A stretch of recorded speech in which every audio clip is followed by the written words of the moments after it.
stole her voice from me. Stand by. My left index finger rested gently on the volume slider. I could feel the ridges in the plastic, the curve that was meant to mimic the shape of a human digit. The fingers on my right hand tapped rapidly on the cheap folding table. Where is it? I knew the story was coming. I've been waiting for almost a full day. There was no way we weren't going to cover it. The footage had already made the rounds online, garnering thousands of views. We had to say something about it. So where the hell was it? Mike her. Rich's nasally, high-pitched voice piped directly into my ear by virtue of the headset.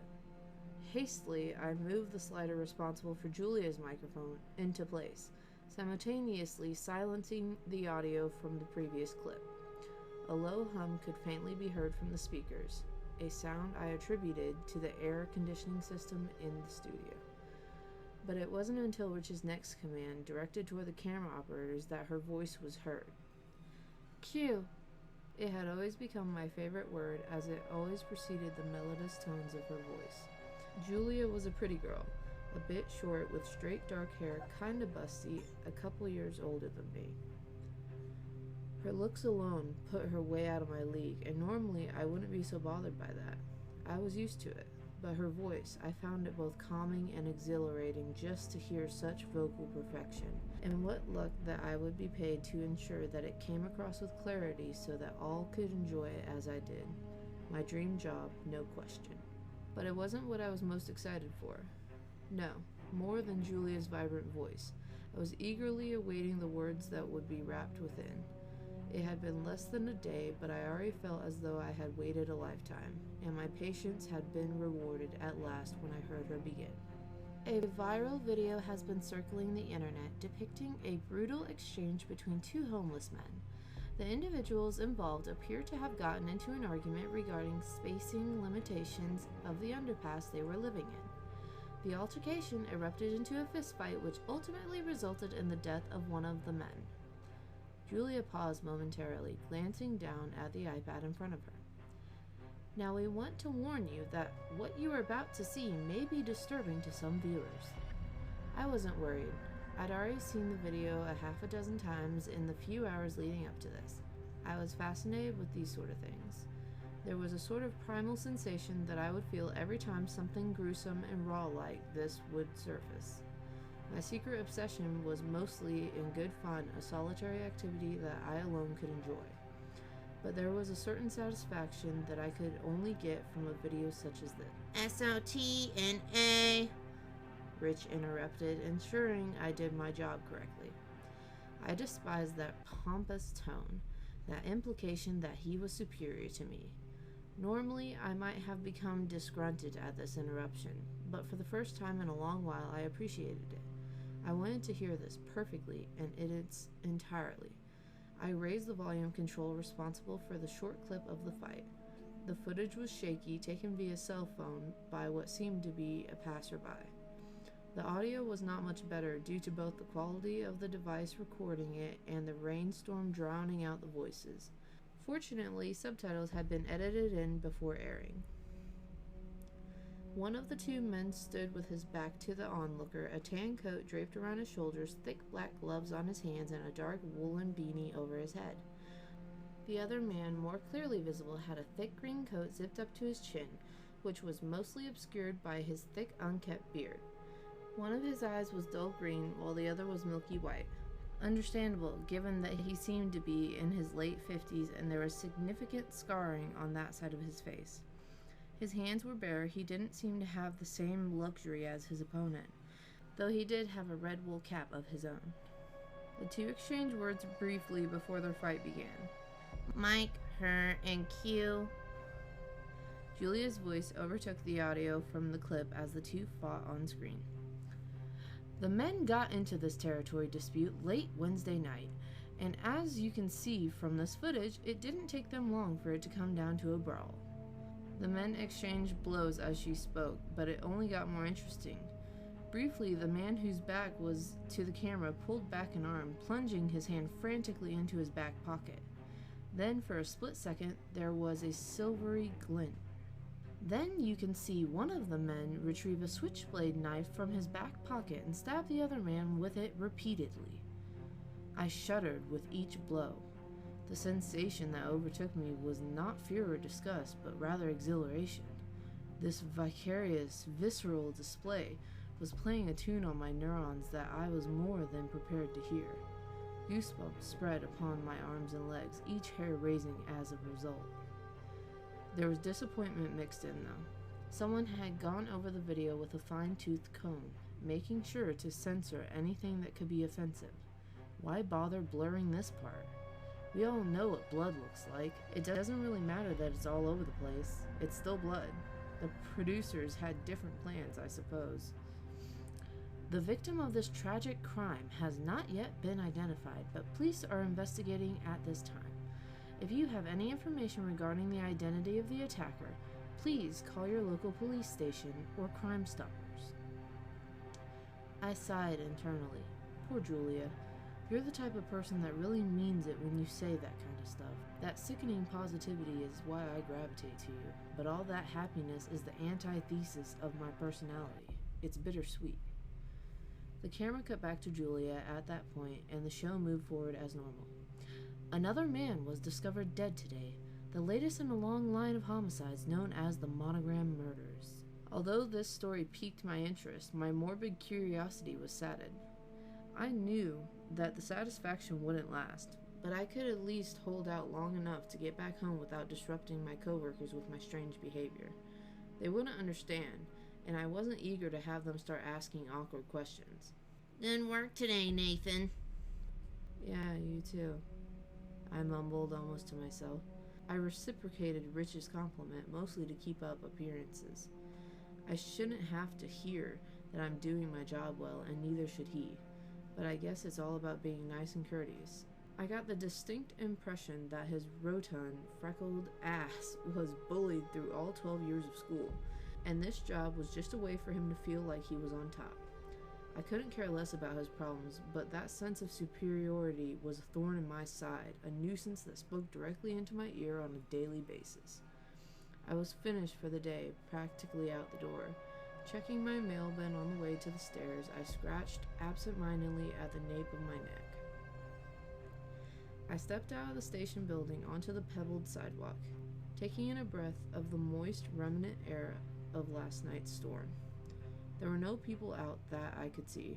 I took solace in that. I had parked around the corner past a row of trees that had been planted in the walkway, wood chips and metal grates at their bases rooting them in place.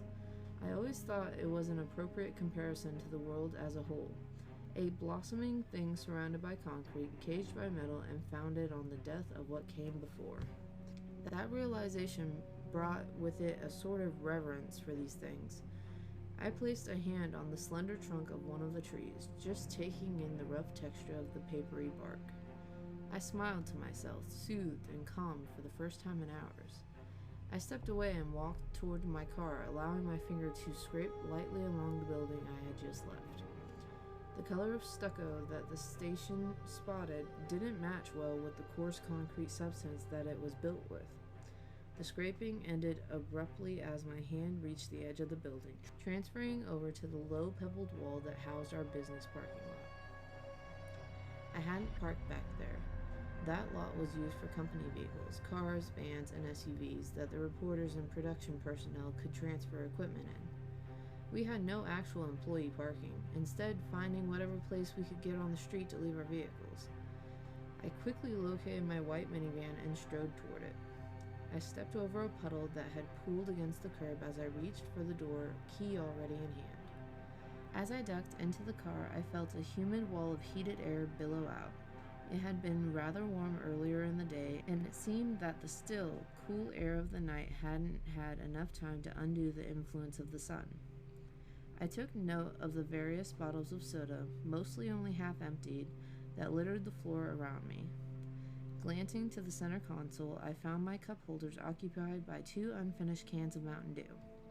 Sandwiched between them, my belt cutter and window breaker peeked out toward the back seats. I really need to clean this thing out. I paused, contemplating. Tomorrow. Something I'd told myself dozens of times before. Returning home, Metallica blaring from the speakers, I started getting the itch again. I scratched incessantly at it, hoping it would go away. There was a ringing in my ears. My eyes were trained on the road ahead of me, but all I could see was that gleaming blade and the blood splashing all over. I had to see it one more time, to take in every little detail and know as much as possible about that horrific, beautiful scene. The obsession for this macabre voyeurism gripped me. I could feel my foot pressing more heavily on the gas as I raced to my home, just 5 minutes away. My hands tensed up, fingers digging into the steering wheel. I started to sweat profusely, overcome with an odd nervousness. The itch returned, worse than before, like a rash treated with mosquitoes. Am I really having a panic attack over this? What the fuck? My heart was pounding in my chest. It felt like my ribs were cracking. The rock music faded away as the sound of blood rushing through my head grew louder. The tension in my hands intensified. I could see the veins and arteries on the backs of my hands raised and quivering. I had to do something about this. I had to get home. I had to see it again. I had to...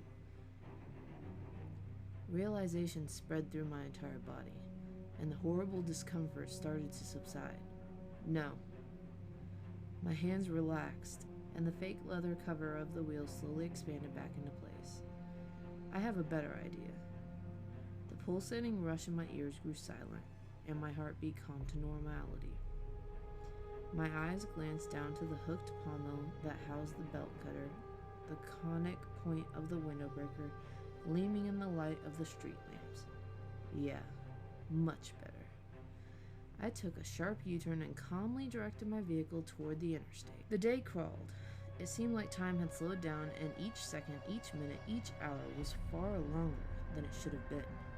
Where is it? Nearly a full day later, a witness to call the police, and a conspicuous hiding spot should all result in a rapid discovery. We had to cover this story. I knew it was coming, so where was it? Cue. Julia's melodious voice rang through the room. Another man was found dead with deep puncture wounds in his chest. 52-year-old Martin Copeland was discovered beneath the overpass of Interstate 37. A surge ran through my spine that I could feel in every nerve. My hands reflexively curled into fists, accentuating the small, fresh scratches. I had to fight against the motion, lest the other people around me get suspicious of my habits. I don't know why I cared what they thought. I guess I was more concerned with my own privacy. Nonetheless, the ecstasy that I felt was far more intense than I imagined it would be, and it continued to swell as Julia continued. Police began investigating late last night in response to a call placed by an onlooker. From their testimony, the attacker lured Copeland using the ruse of a flat tire. The witness says that the culprit brandished a switchblade knife bearing markings associated with the American Naval Forces. I really didn't think she would notice that. It wasn't going to help, though. Turns out ordinary knife shops will sell you a naval knife. Wait, does the Navy even use switchblades? I would have to consult Google later.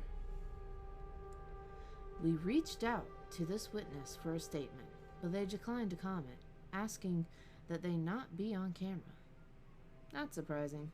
The bitch was scared shitless. Apparently she had never seen a crime show before. I actually kind of felt bad for her. I could remember a time when that sort of thing would bother me, but it'd been ages. By that point, all of that unseemly stuff was just part of everyday living. Based on the type of wound inflicted, as well as the distance between the overpass and the location of the call, police are certain that Copeland's tragic death was a homicide. Of course it was. There could be no doubt. I closed my eyes momentarily, recalling every tiny detail in seconds. The helpful motorist pulled to the side of the road to assist the beleaguered traveler with a flat tire. His kind demeanor was actually endearing. He looked like any average guy, just helping out. He may have been a father on his way home from work. He didn't acknowledge the fact that I didn't say a word when he approached. He didn't notice the odd way I was standing, at once approaching and avoiding him. He didn't notice the phone propped against the flat tire. If the itch hadn't been so strong, I probably wouldn't have troubled him. I would just mumble that I was fine and give up on the whole thing. But I needed it. Another car approached, blinding Copeland with its headlights. Then there was the pressure, the resistance of his flesh. His coat was thin but effective. It took a couple tries to really get results. The bright lights of the oncoming motorist illuminated the crimson streams that were coating the gray cotton of Copeland's jacket. He struggled, sputtering, desperately scratching away at my hands that were drenched in his blood. Soon enough, though, he stopped moving altogether, and I had the arduous task of pulling him to the rear of my van. It was already unlocked, a plastic tub set there ready to be filled. I heard the car screech to a halt behind me. Looking over my shoulder, I knew that it was time to go. She already had her phone to her ear, and she was rapidly approaching, shouting at me. I slammed the rear door closed and made my way to the driver's seat, making sure to scoop up my phone. The keys were already in the ignition, simultaneously keeping the doors unlocked and ensuring a quick escape. As I drove, I took constant care to ensure that everything was where it should be. License plates glimmered in the passenger seat as I drove. Despite speeding away at first, I maintained a legal velocity once I was sure I wasn't being tailed. I took several odd paths in order to loop back around without being seen. The last thing I wanted was to talk to the cops or anyone for that matter. Soon enough, the overpass came into view. At this time, police have been unable to gather forensic evidence. They are now asking for anyone with information regarding this case to come forward. Only one witness, and she won't talk. No chance anyone will be able to help police with this one. It took a long time to wipe the skin and blood out from under his nails. It took even longer to rinse the tub, scrub the carpet, and wipe down the rear bumper. The only evidence left was the video file silently sitting in my phone. With the conclusion of the report, I relished in the overwhelming satisfaction of it. Seriously, why didn't I do that sooner? I got the thrill my body demanded. My beautiful muse was singing my phrases, and I had something left afterward that could tide me over until the itch became too strong again. I actually felt confident about being around people, a feeling that was entirely foreign until then. Where was the downside? But more important questions were wading through my mind. What should I do with my little keepsake? Should I release it, or should I keep it for myself? What are the possible repercussions of letting that video loose? Can it be traced back to me? What are the benefits? The thought occurred to me that perhaps I should share with the world. Not for their benefit, obviously, but more than anything else, I just wanted to hear my darling Julia serenading the people of this town with tales of me. I hadn't thought such a thing possible, but what else could describe what I had just heard? I have to let her see. But then what? Then I would have nothing left, nothing for me after hearing that one glorious speech. The video would be ruined because the magic secrecy I felt in keeping it would no longer be there. And once that report went out over air, that would be it. We'd be done. I would only be able to glimpse heaven, and then crash back down to earth. What could I do? The golden gates were closing, and I had to think fast. Well, the answer was obvious. If I wanted this adultation to persist, then I would have to go out again. Not immediately, but soon. After I released the video to the station, anonymously, of course, I would have to be ready for another trip to the overpass. Maybe more than one to keep up supply. Having a stockpile, I decided, wasn't going to hurt. In fact, it would prove to be very, very fun. Several weeks passed since that epiphany. I felt better than I ever had. I was in control while sitting on the sidelines, absent-mindedly adjusting volume and pitch. My beloved had told the people all about my exploits, and I was starting to gain national attention. The company of others bothered me much less now. As long as Julia wasn't around, I still couldn't really talk to her. None of that mattered to me, though.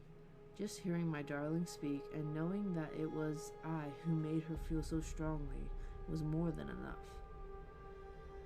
But there was something more happening behind the scenes. My work was not the only thing that had captured that graceful voice. There was another man doing my deeds and stealing the voice that enchanted me. Prolific didn't begin to describe him. After 3 years of non-stop searching, the police had yet to discover his identity. His signature calling card was infamous, though, a large letter M written on the victims' foreheads, carefully sketched to include intricate swoops and swirls. His body count numbered 53, including the corpse of the day. I had heard this story before. We had covered it many times. It was always something that intrigued and fascinated me. Aside from the initial fatal wounds, the rest of the body was carefully carved with beautiful looping patterns. Most people didn't notice, but these were inflicted post-mortem, evidenced by their persistent nature existing as open fissures in the skin. It must have taken a long time to learn to do that, and even longer to pull it off to this degree. Unsurprising in retrospect, given the longevity of his career. Not long after I started with my side hobby, though, I started to feel very differently about him. I regarded him as a thief, a swindler who had stolen the voice of an angel from me before I ever had the chance to hear it. He was a major problem for me, a thorn in my side that I had to be rid of. I started to learn how to talk with Julia more after that. It wasn't easy, my hands shook the entire time, though she probably didn't notice once I hid them in my pockets. There was no way she noticed the sweat beating down my face, a result of her presence. I thought I would be more prepared for conversations with her. I guess I underestimated the difference between the screen and real life. I did manage to choke out a few questions. What she thought of these murders, and by proxy, what she thought of me. It's awful. How could anyone do that? How broken does someone have to be to think that that's okay?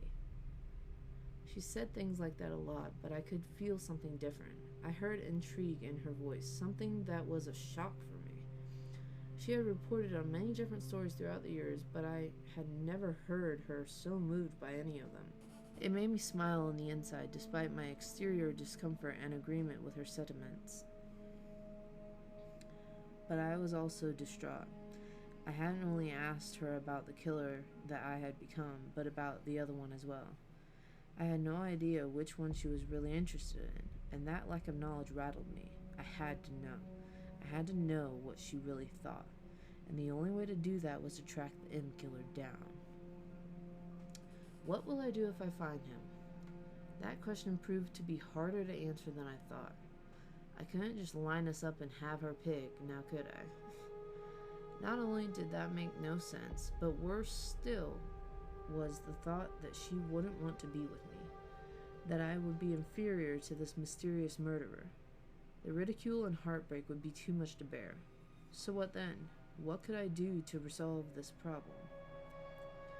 I would have to get rid of him and ensure that he never threatened my love for Julia again, ensure that her voice would speak only of me, and that this man's legacy would be silenced and forgotten. It was the only way.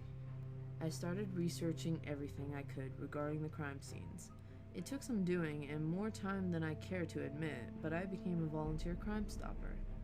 Unfortunately, as I discovered, the volunteers are about as useless as the personnel at the news station. Their lack of information was more disheartening than I thought it would be. I would have to try something else. "Hey Nate, how are you, man? It's been a while." That baritone was always an insult to me. I was sure that it was what landed him all of his dates. We were brothers, but he was the only one that was blessed like that. "I'm alright, how are you? How's work?" It's always a bit hectic, but I'm doing pretty good." "Yeah, what's so hectic about it? Something big happened?" I just needed a way to get him talking. "No, nothing like that. It's just a lot of work. We've been getting a ton of calls recently, and they're all just sort of scrambling." "Yeah, I bet. A bunch of corpses showing up out of nowhere would do that." "Well, what about that other thing, the monogram guy? You catch him yet?" I heard a loud sigh on the other end. "That guy is the biggest kick in the ego ever. You think with the entire force working around the clock we'd make some kind of progress, but this one's got us chasing our tails." Have you thought about bringing in some outside help? I mean, like, more than just the Crime Stoppers? Obviously.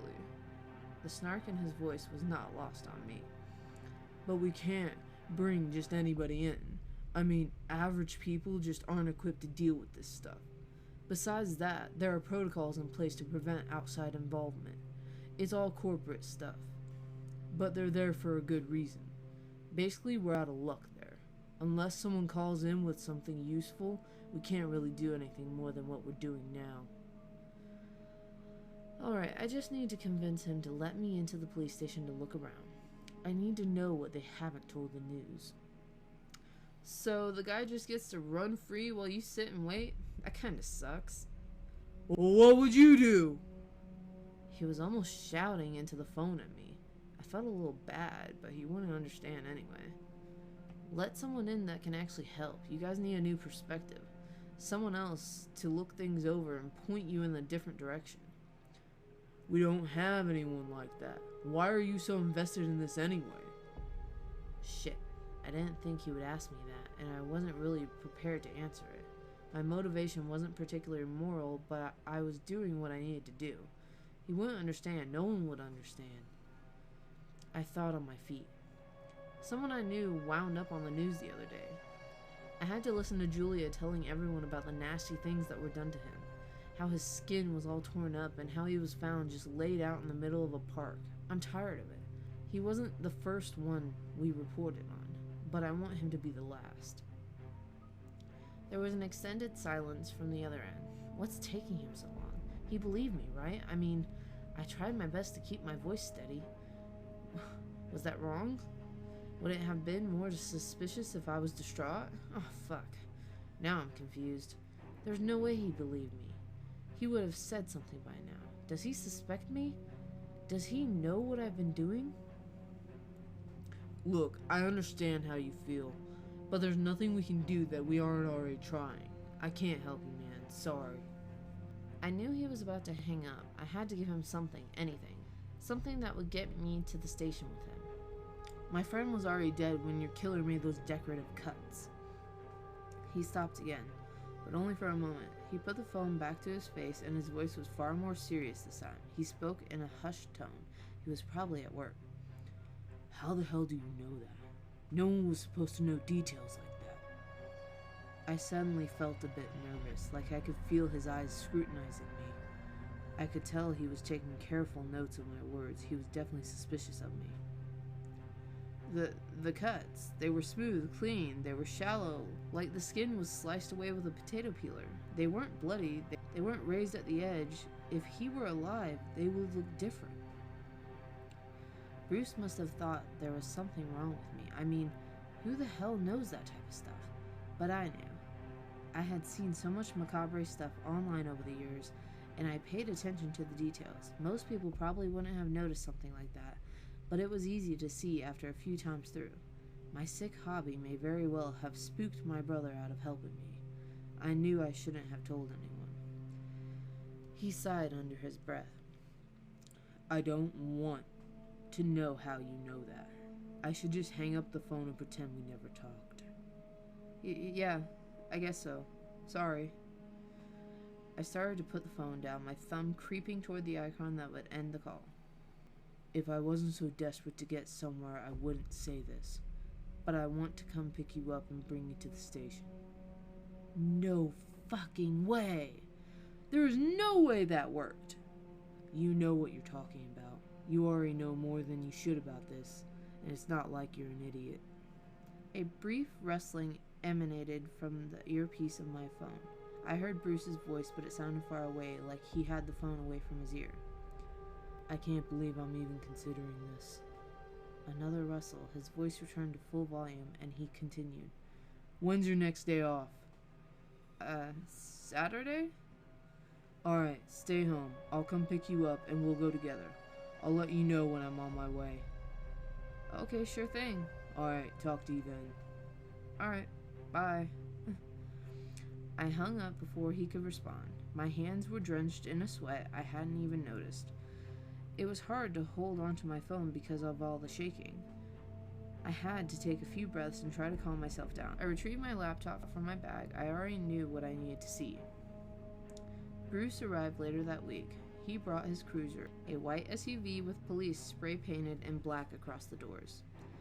He was kind enough to let me ride in the front seat, moving a laptop over to the central armrest to accommodate me. The drive was short and silent. I could feel the tension like a pressure over my entire body. The day was cool, but I was sure I was sweating. We arrived at the police station just after 2. The air conditioning was unnecessary for the weather, but much welcome for my anxiety. He led me past the various desks and low cubicle walls as various officers greeted me. I was uncomfortable with this on many levels. Just leave me alone. I'm not here to talk to you.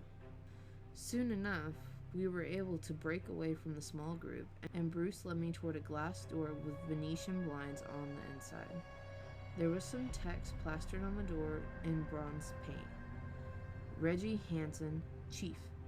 I presumed it meant that he was the chief of police. Bruce knocked lightly on the door, and a larger, heavier-set man answered. His dark, receding hair seemed to be translated into the length of his bushy mustache. He looked stern, and the thick-rimmed glasses he sported somehow served to reinforce this. His voice was slightly gravelly, and a peculiar smell tipped me off that he may have been a heavy smoker. What do you need, Bruce? Bruce froze up. I'd never seen that happen before. At least not to him. I recognized the expression on his face from my own experiences. He was intimidated, afraid of what he was about to hear. He was expecting rejection. He made up his mind to initiate the conversation, but lost his nerve before it really started. What is it? I'm busy here. Hansen prodded Bruce to continue. Apparently, that was all he needed. I need to talk to you about the monogram case. My brother wants to help us out. The portly man glanced over to me. I felt my body recoil away from that discerning glare. He turned back to my brother. Why doesn't he join up with Crime Stoppers? They're helpful. The way he said it, I wasn't sure he really believed it.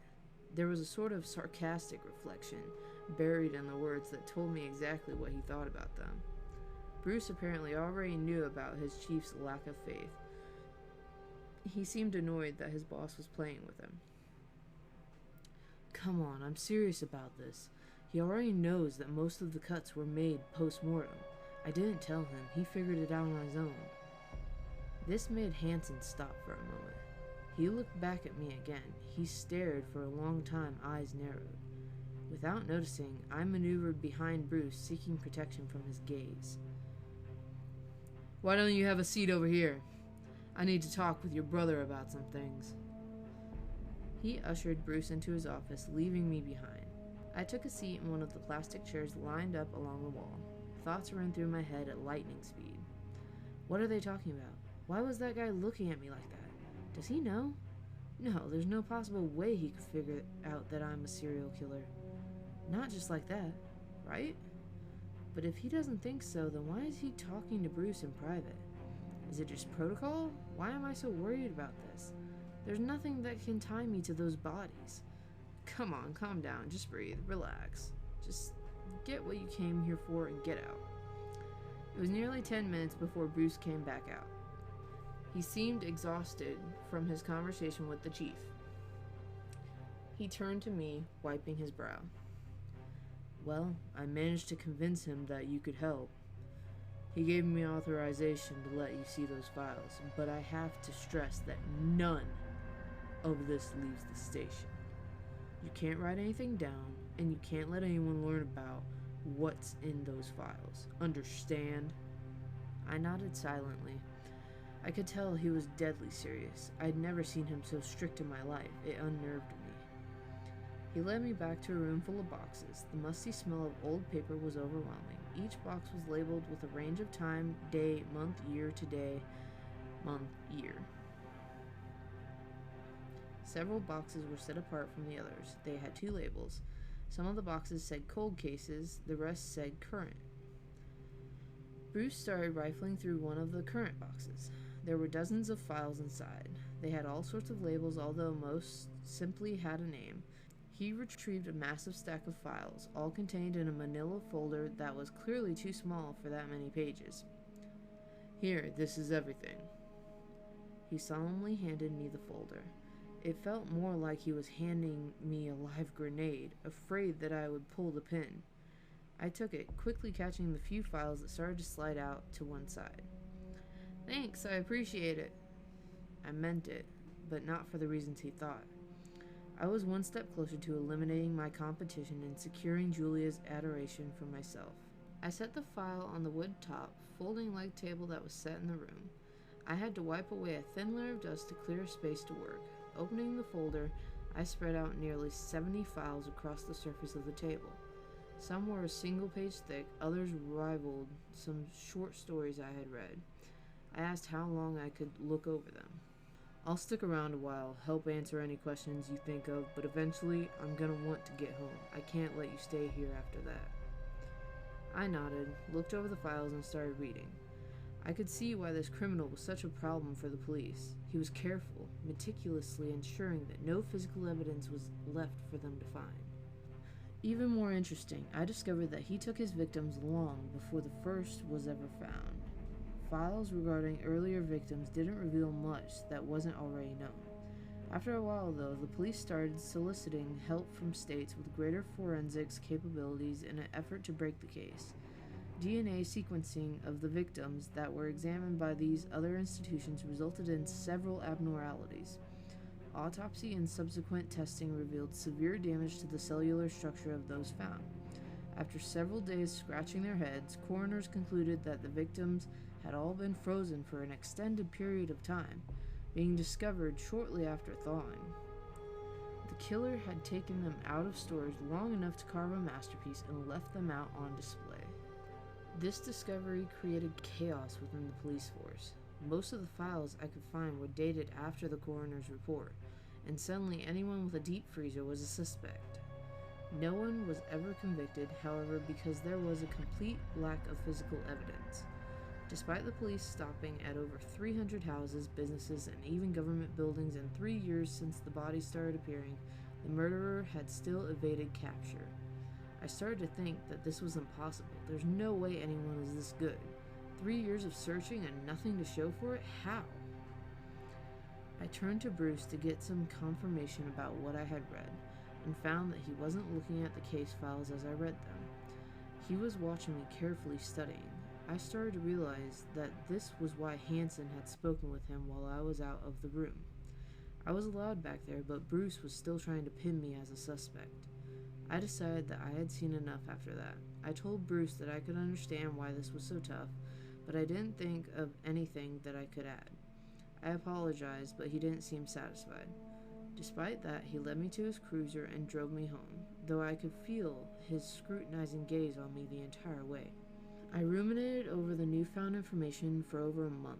It dominated my thoughts and even started influencing my dreams. I started to get sloppy, making mistakes that got the cops snooping around my house. Bruce himself even made a house call. He was the worst one, searching more fervently for anything that he could use to prove I was involved. I had prepared for this, moving the video files onto a separate hard drive that, along with my trusty knife, was hidden a half of a mile away in the woods. It was difficult to function without them, but it didn't matter.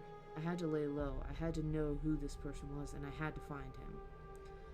I came to the realization in early October while at work. Another victim had been discovered, but I was on high alert, carefully analyzing everything I could about this new occurrence. And then she said it. In her report, Julia mentioned that much of the information regarding the culprit had come from an anonymous source. It wasn't just a one-off thing. Every time he ran a story on the bastard, Julia would always cite an anonymous source as an informant. The police had questioned and investigated everyone related, but I was certain that whoever the guy was, Julia had to know him. Her informant had to be the one I was looking for. My hands started violently shaking. I tried to hold them steady to no avail. I had to talk to Julia. I needed to know who her informant was. We were mid-show, so I couldn't just barge into the studio asking questions, but I couldn't hold it together. I started making little mistakes that Rich harped on me for. He didn't understand. None of them understood. The lengths that I had to go through to get this far, the things I was about to do. How could he have any clue? I brushed him off, snapped back at him, but ultimately just stopped listening. Trying and failing to focus, I used every bit of patience I could muster just to finish out the day. It was nearly 11 at night when I finally got out of the studio to talk to Julia. The sounds of my footsteps echoed around the room as I strode up to the glass-top desk where she sat. She was wearing a black suit top and skirt, which blended together like a dress that extended down to her knees. She was smart. It accented her well. "I need to talk to you." "About what?" She seemed nervous, and I became embarrassed, realizing that I said something strange and frightened her. The person telling you about the serial killer we keep reporting on? The one that... "I can't talk about that," she interrupted me, understanding what I was after, and stood up from her chair. "All of that stuff is confidential." She retrieved her purse and stepped down from the rolling stage the desk stood upon. Her heels clacked loudly against the dark tiling as she walked. I followed her downstairs to the front door, talking the entire way. "It's important.